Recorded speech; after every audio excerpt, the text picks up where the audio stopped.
Hey everybody, welcome to the Lesson 10 video for the Stylized Game Weapons class. In this lesson, we're going to start to glaze in all the colors to make this start to look even a little more close to this concept.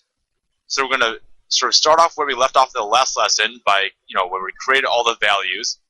And we're going to start to lay in the colors with both color layer blending modes, overlay layer blending modes, and if needed at times, even saturation layer blending modes. So we have this value base that we've created from the last lesson. One thing you'll notice is I went ahead and put symmetry back on. So again, to do that, you hit S on the keyboard, and then you just go ahead and click on the X-axis symmetry. The reason why I'm doing that is at this stage I'm blocking in colors for all these major components, and so it will be quicker if I have symmetry on because I'm not going to be worrying about basically all the colors or the details at this point. So to start us off, I'm going to go ahead and change standard blend mode to color.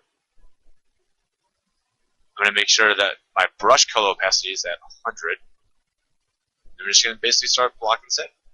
So I'm going to start off with the stone pieces, and that color is going to be something like this. Kind of just eyeballing it. And if the color that you choose is not quite right, you can either just repaint over it, or if it needs to be, or if you take a really subtle sort of shift in color, what you can also do is do an overlay layer on top with a different opacity. When I'm first initially blocking these colors in, I can do this all on one color layer. But later on, when I'm starting to tweak the colors a little bit, I then might want to start making additional layers and then kind of playing around with the opacity of the layer to kind of really refine those colors. But at first, we don't really need to worry about that. So I'm just going to kind of quickly block this in. So I've blocked in that. I'll block in these stone pieces over here as well. Because I got symmetry on, it should carry over to the other side at least a little bit.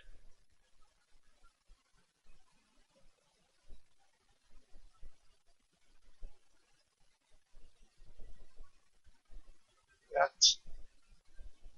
It doesn't completely carry over because it's not completely symmetrical, but you can see that this is still saving us some time. You go ahead and start to block in this as well. So you get the basic idea for that. I'm going to block in some of the stone right now as well, so I know that's more of a darkish green, this color. So I'm going to go down to here. Something like this.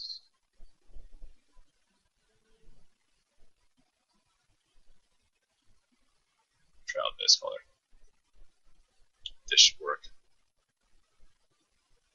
And for this, I'm definitely going to want to do an overlay layer on top of this, probably even the same color that I'm using right now. So we're going to quickly block it in.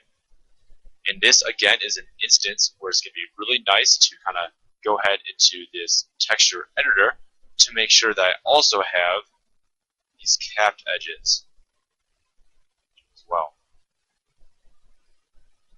Go back.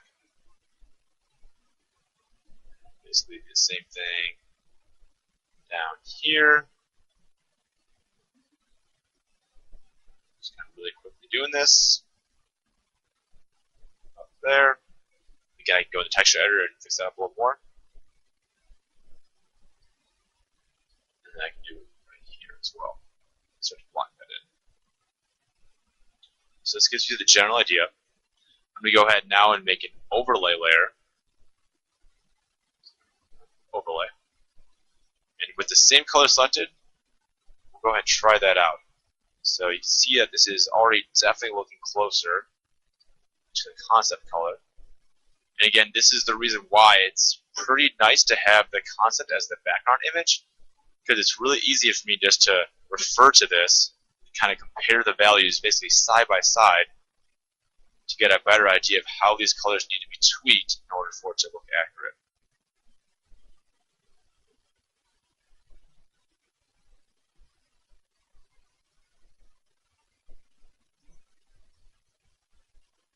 So you get the general idea. Now, I'm not going to want this to be quite as dark because I'm going to want to give myself a little more room to basically, in Photoshop next, make gradients. So I'm going to want this to be not quite as dark so that I can make a gradient to make it darker down here, almost like a foreshadow gradient, and then also starting right at this edge going up, I can also make a lighter gradient. So in general, I'm going to want this to be a little bit lighter, maybe more like that. But that basically does it. Now to kind of just show you what this looks like when you've really just kind of put in all the color layers and all the overlay layers. It really doesn't take that much time. I'm going to go ahead and load that up. So there. So that's what that kind of looks like. Now next in Photoshop right now, we're going to go into Photoshop and start making all the gradients. And this is going to be that extra little stage that's going to really kind of make this start to really kind of come together. So I'm going to go into Photoshop. Actually, just to kind of show you how I get to that part, I'm going to go to, I'm going to take this layer right here. Oh, actually, I'm going to have to go ahead and merge these really quick. So we go to Layers, Merge Visible. Then we go to Textures, Export, Diffuse Map. I'm just basically exporting this guy out. To replace it. And then for fill in empty parts of texture, I'm going to go to No. And to kind of display what this does, earlier I went ahead and filled in the empty parts of the texture. But really, I kind of like it better when you don't fill it in. I think it's a little cleaner. It's a little easier later on to basically make more precise selections. So what it looks like when you do not fill it in is it looks more like this. So I personally find it easier to work with later on when you go ahead and do this. And basically, once I bring it in to Photoshop from 3DCoat, what we just did, I will go ahead and delete that and then make a black background. It just makes it really easy for everything to kind of stand out and for me to kind of work with. I will, just in case I need to refer to the original, I'll go ahead and duplicate that. I'll go ahead and hide it. I'm going to merge these down so it'll be easy to make selections. I'm going to make a gradients layer. I'm going to go ahead and start making some gradients. So I'm going to start off with this large stone piece first. So I'm going to go ahead and do the polygonal lasso tool, and I'm going to about be too precise on the outside, but then right here I want to be a little precise, so that I'm only selecting the stone, which again is why the polygonal lasso tool is pretty nice, at least in this instance, because these are fairly, it's more like a hard surface kind of model. So now I go down to this base layer, Magic Wand tool selected. I just select out the black negative space, basically. Now I'm going to go to gradient, and in this case, I'm going to be using this far left section, this selection. There will be instances where we will go ahead and use this option, but for now we'll use this left one. And definitely make sure that you have it as a color going into transparency into nothing. Don't have a color into a color, at least for what we're needing to do. And then for the actual color that we're going to use for this, I'm basically going to take a warmer version of the base color, a warmer, lighter, and maybe even kind of pretty saturated version of the color. So I'm going to, oh, it kept changing on me. I want warmer. Something like that.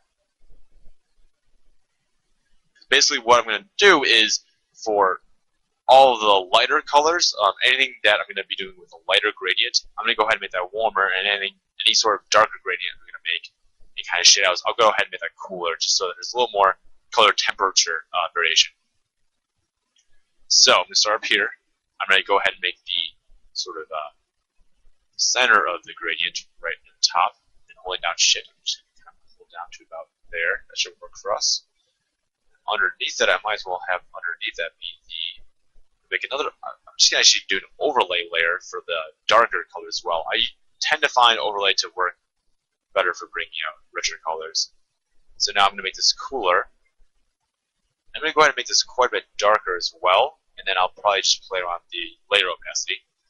So I'm going to start maybe about like right here, go up a little bit. So it might be a little too intense, but I'm going to bring down the opacity, and that should look pretty good. Now for the gradients for right here, I mentioned I'm going to want to definitely kind of bring this out a little bit. So I'm going to make another layer, have it be an overlay layer. I want to just select this top part right here. Basically going to want to create some sort of almost like foreshadow effect to really make these planes look like they're being sort of, that they're more accentuated really.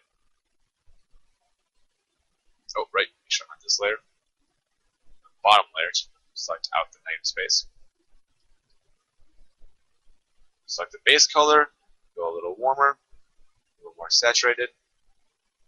Kind of up, so. And want to bring it down a little bit because I don't want it to be too intense. Because again, we are going to have lighting on this in Marmoset. Make another overlay layer, and it's going to be for down here. Click on the lasso tool again.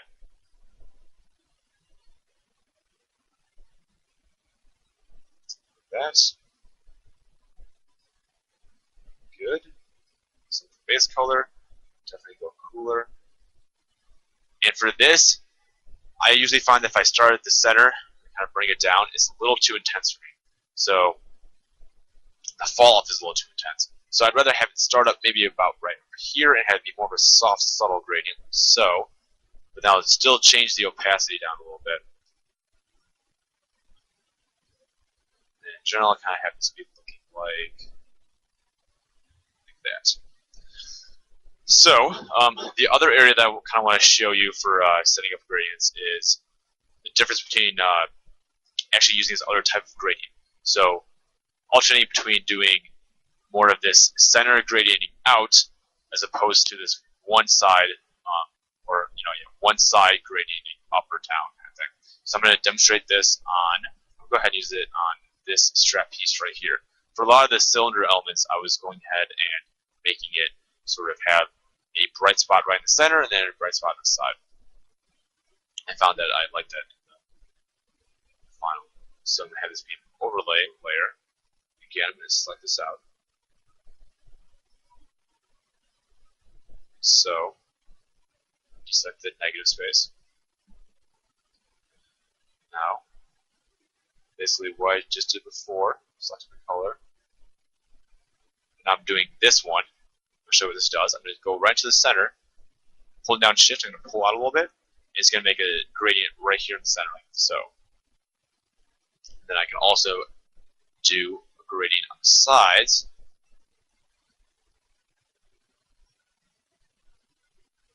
Right there. And another thing is that maybe if you want to make this gradient, or what you just did as a layer, more intense, instead of having to kind of redo it, you can just do Control U, pull up hue saturation. I can go ahead and make this a little bit lighter, more saturated. You can adjust it this way if you'd like. Instead of having to basically redo it, you can just do it through Control U, hue saturation. Alright, so this kind of gives you the general idea. What I did all around here is I just went ahead and made all the planes more apparent. I made some general sort of gradations, so it brought a little more variation into this model. And yeah, I kind of just brought that out through everywhere. So I'll kind of load up what this looks like when all the gradients are sort of applied and all the colors are applied. It's going to look more like this in Photoshop. You can see on this strap right here, I went ahead and did the center gradient, this option right here, to the center, and then I did some subtle gradients on the sides as well, just like I did over here and over here. And then, yeah, for all the stone pieces, I had it always kind of brighter right at the tip, as if it's almost kind of maybe glowing kind of thing. And I accentuated a lot of these planes over here. Now, to kind of just show you what this looks like in 3DCoat now, I'm going to load that up. So I'm going to go to Textures, Import, Diffuse Map. We go to Base Colors, Final. When I load this up, you can see that already this is already looking pretty darn good. This is like it's getting closer to the concept. It's getting closer and closer. That's really the goal at this stage. Is when we put in the base colors, besides the details, it should look decently accurate. So I think we're basically at that point now, and we're ready to start painting in all the details, all these detailed little cracks, all the highlights, maybe some additional sort of blending, maybe some additional color variation. So we're definitely ready for the kind of the finishing touches in 3DCoat. So we will do that in the next lesson. The next lesson will be all about finishing up the colors for this. And then we will soon enough be on our way to doing the specular map, setting this all up in Marmoset, and we will be all set. So stay tuned to the next lesson.